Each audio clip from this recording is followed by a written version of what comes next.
The project I'm going to discuss today is a collaboration between theory and experiment. On the theoretical side, it involves Jinong Park, my postdoc, and Bernd Rosenau from Leipzig. And on the experimental part, this is the group of Moti Heiblum, Ron Sabo, Itamar Gurman, Amir Rosenblatt, Fabienne Lafont, and of course, Vladimir Umansky and Diana Maalu.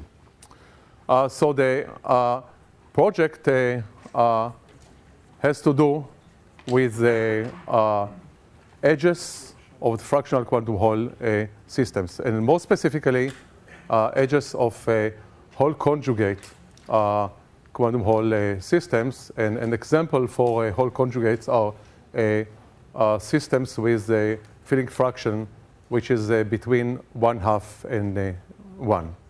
Now the story is a bit intriguing because it's a multi-chapter story. The beginning of each chapter involves a nice theory that explains some experiments and resolves some problems and inconsistencies of the previous chapter. And the end of each chapter is yet another experimental result that puts the whole thing into a limbo and raises new questions. And it goes like that chapter after chapter. But before I start with complex edges, and since this is a school, let me go to a simple edge, that of a simple filling fraction nu equals 1/3. This is a two-dimensional electron gas, and there are two counter-propagating chiral gapless modes on the edges, on the respective edges.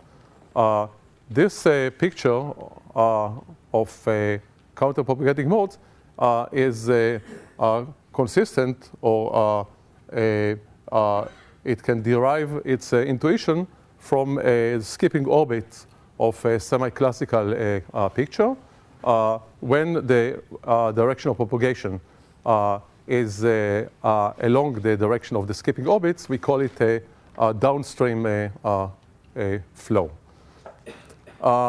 And the other consistency check is that one can follow the coordinate y going from the middle of the bulk to the edge and see how the filling fraction varies. This is the bulk value 1/3. It goes, of course, to 0. And at this location on the coordinate y, when the filling fraction changes abruptly, when we have a steep gradient, this is where the chiral mode is positioned. When we go in the natural direction from high filling fraction to lower filling fraction, that would correspond to a downstream mode. Having understood this, let's go to the more complicated Hall conjugate states. And our paradigm here will be the nu equals 2/3. Now, going back to the late 1980s and early 1990s, one model that was proposed to account for the structure of the edge was that it involves two counter-propagating chiral modes. One which is downstream running, and 1/3 which is upstream running. And that will correspond to a filling fraction profile going following the coordinate y, starting from the bulk value, now going up.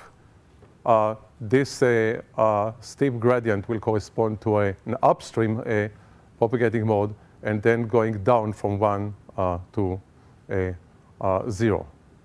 Now, this model leads to a host of experimental predictions, One of them has to do with the DC conductance, the two terminal DC conductance, which is shown schematically here.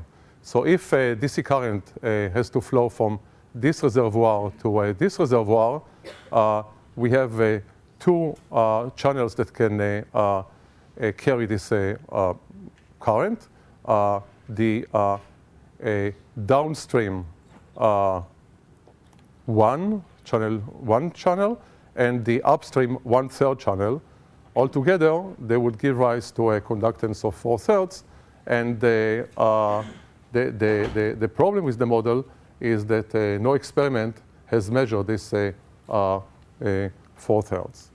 So one would like to finesse the model, and one way to do that is to account for interactions. So if we model, or if we represent the gapless chiral modes by bosonic fields, which we call phi 1 and phi 1/3 for the channel 1 and channel 1/3, this part of the action represents the isolated channel 1. This represents the isolated channel 1/3, and this represents a density-density interaction between the two of them. So what you can notice is that this action is quadratic, so one can diagonalize, one can find the Eigen Modes of this action, and correspondingly try to calculate the two-terminal conductance. And what one finds is that if we use these combinations of the parameters that appear here, these are sample-specific parameters, we obtain that the two-terminal conductance in units of the quantum conductance is given by 2/3 times delta. Delta, again, depends on the interaction parameters of the system. And this is highly non-universal and not very interesting results. Certainly, it does not correspond to the experimental result, which is 2/3. So one needs to do something better, and back in 1994 came the seminal paper of Ken, Fisher, and Polchinski, in which they included both interactions and disorder at the edge. And what they showed was that if the two-terminal conductance we start with at final temperature is larger than 1, then a disorder is irrelevant in the language of a normalization group. If we go to lower temperatures, the strength of the disorder will become weaker and weaker.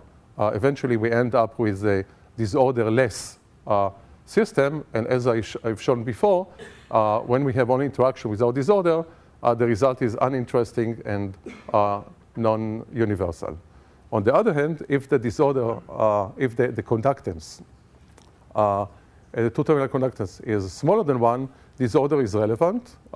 It increases upon renormalizing the system, upon going to a lower temperature. One needs then to treat disorder non-perturbatively, but we find a universal fixed point or fixed line. And in this fixed line, it turns out that we can define linear combinations of our bosonic fields, the phi 1 and phi 1/3, which we'll call phi c, c for charge, and phi n, phi for neutrals. And these will be the Eigen Modes of the system. So instead of downstream 1, upstream 1/3, we have downstream 2/3. This is a charge mode, and upstream a neutral mode. Now the two-terminal conductance is 2/3 in agreement with with an experiment. And it turns out that if we try to inject an electron to such an edge, this electron will fractionalize into a downstream charge unit, charge on, and an upstream moving a neutral unit, neutral on, which can be thought of as some sort of a fictitious spin half that rotates randomly because of the disorder. So this is the fractionalization of the injection of an electron. Now this presence of the neutral mode was an experimental challenge for many years until in 2010, Bid and Moti Heiblum and the other members of the group have actually measured and have shown that it exists. So these are good news, and one can think that everything is fine. And there are, however, two other major observations which turn out to be problematic, highly problematic, and are not explained by this model. First, the conductance through a quantum point contact. When we pinch off this strip of two-dimensional electron gas and we try to measure the conductance, one discovers experimentally that there is a plateau at 1/3 conductance. And secondly, the effective charge measured or identified through the Fano factor of a shot noise goes from 1/3 to 2/3 at low temperatures. These two things are not included or are not part of the Ken Fisher-Polchinski model, and one needs to do something better. And this has been done in a work, recent work by Wang, Igal Meir, and myself. Igal will discuss it, of course, further. But just to show you the filling fraction profile of this model, we start with 2/3 in the bulk. We go to 1, go down to 0, and then go up again to 1/3 and go down to 0. This is this profile is consistent with a soft confining potential. It gives rise to 4 chiral edge modes, 2 which are upstream, 1/3 and 1/3, 2 which are downstream, 1 and 1/3. And upon renormalization, one obtains effective emerging modes which look like that. The outer mode remains 1/3. The inner, which were, I'll go back, which were 1/3 upstream, 1 downstream, 1/3 upstream, now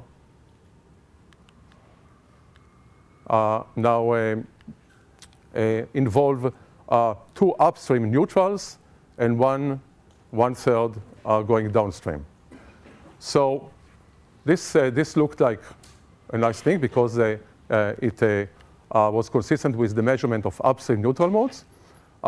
It also explained the conductance to a quantum point contact, exhibiting a plateau at 1/3, and a Fano factor, which goes from 1/3 to 2/3, and this is the experimental results of the plateau, and there were some newer results. There are some newer results, and one can see clearly that if we pinch off this strip of quantum Hall sample, we can obtain a situation that of the 2 charge, 1/3 charge modes, 1 is fully transmitted, 1 is fully reflected, which will give rise to a conductance plateau at 1/3. So everything looked nice and clear, but then came another experimental result, which again put everything at limbo. And that was the fact that right at the right on the conductance plateau, these experimentalists measured the short noise. Not only short noise, it was a quite significant short noise with a final factor of 2/3. Why is this a surprise? It's a surprise because the common wisdom is that if the transport is such that each channel is either fully reflected or fully transmitted, people believed that there should be no noise because there is no so-called partitioning of the particle. The particle knows exactly whether it wants to follow through this channel or be completely reflected. It has no hesitation. There is no probabilistic process which decides whether the particle perhaps will be transmitted or reflected. Nevertheless, they measured the short noise. And what we came up recently was a suggestion of how to explain this short noise, this noise on the plateau. So the idea is can be demonstrated for this simple geometry, single quantum point contact. It works also for more complicated geometries like two quantum point contacts, which have been tried in the experiment. And this is a new, I would say, paradigmatic approach to short noise. It consists of an interplay between charge modes and neutral modes, and the generation of the short noise is a two-step process. Involves two steps, unlike the usual short noise, which is a one-step process. A particle comes to a barrier and decides whether to be reflected and transmitted. Here, this is a two-step process. So let me demonstrate to you what happens here. We have these are the channels at the edge. We put a voltage bias here. So the bias channels are colored red. These yellow ones are the neutrals. Unbiased channels, charge channels, are colored blue.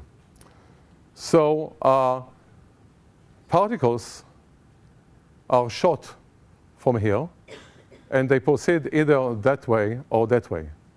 Now, when they come around here, we'll have a situation of two charge channels that co-propagate, but they are out of equilibrium.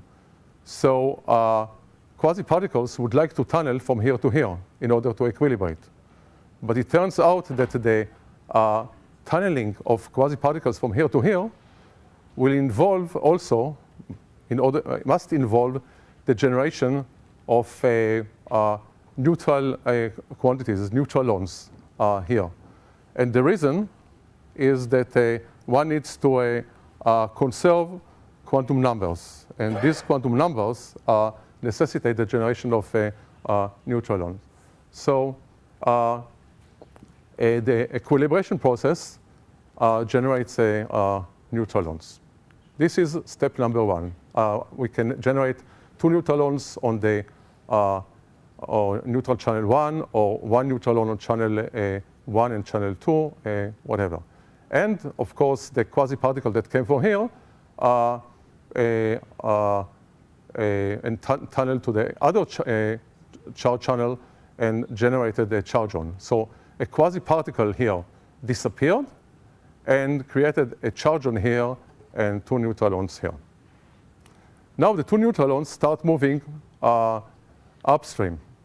So they move like that. And at some point, they may want to decay, to disappear. But again, the conservation of quantum numbers necessitates that these neutrons must generate either charge on a positive particle and negative particle, or negative particle and positive particle. Or in the jargon, they should generate either charge on and quasi-Hall, or positive charge on, anti-charge on, and quasi-particle. So, for example, we can have quasi-particle, quasi-Hall, and charge on. They move in the respective directions of the charge channels, and eventually they are collected here at the drain. Now, this was an example of quasi-Hall and charge on generated on these respective charge channels. But in another event, that could be a quasi-particle, and this could have been an anti-charge on. So the crux of the matter is that the charges that arrive here, which are the result of the decay, of the destruction of the neutron, will be stochastically positive particles or negative particles. So the extra current at this point, due to the decay of the neutrons, will be zero, but it will be very noisy zero. So to summarize, the generation of the noise involved equilibration between a biased channel and non-biased channel, which involves generation of neutrons. The neutrons eventually decay, and this decay will result in a stochastic formation of positive or negative quasi-Halls, which are collected here. Now, this story suggests that there is a short noise generated here, but one can actually calculate the Fano factor associated with this noise. And the Fano factor turns out to be quantized, and in this case, turns out to be 2/3, which is exactly what was measured in the experiment. Finally, I would like to mention that there are more complicated geometries, like two QPC geometries, and one has different options of which source to bias and where to collect the current. And what was quite remarkable was that even in drains here, like D2, where current emitted from S1 does not arrive, no current arrives here, noise nevertheless was measured, again, noise with a quantized Fano factor. So one can, again, apply those arguments that I showed you before. In this more complicated geometry, one needs to use not necessarily a two-step generation of a short noise, but a four-step generation of a short noise. And we obtain the following table. This is the biased source, which can be S1 or S2 or S3. These are the drains where current was collected and noise was measured. These are the measured Fano factors, and these are what? What? By the current emitted from the source. So effective. Yep. So this column corresponds to a two-step process. This corresponds to a four-step process. But what we can see, I circled them in yellow, except this number, all the other experimental numbers are accounted by theory, and these are not sort of obvious quantized Fano factors. Sometimes they are half, sometimes they are 1/3, sometimes they are 2/3, and so on and so forth. So I think that's the end of my story. Whether there will be, at the end of this chapter, another experimental surprise that will require another theory, this is yet unknown. And I want to thank you very much.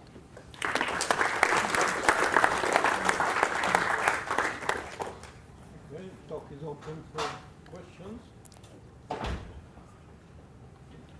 So, is there other quantized values obtained in some limit, or is there a simple argument, or it's some limit of some weak tunneling or something? Okay. So the assumptions are the following for this argument. There are two assumptions. If I have two co-propagating charge modes, one is biased, one is not, I assume that they go along with each other sufficiently far such that they fully equilibrate. That's one thing. And the other thing is that when I generate neutralons, again, they go sufficiently far such that they all are destroyed. Where and when, I don't care. And with these two assumptions, one can generate these quantized, by conserving quantum numbers. One can. Other questions, comments, please? Can you show the previous table?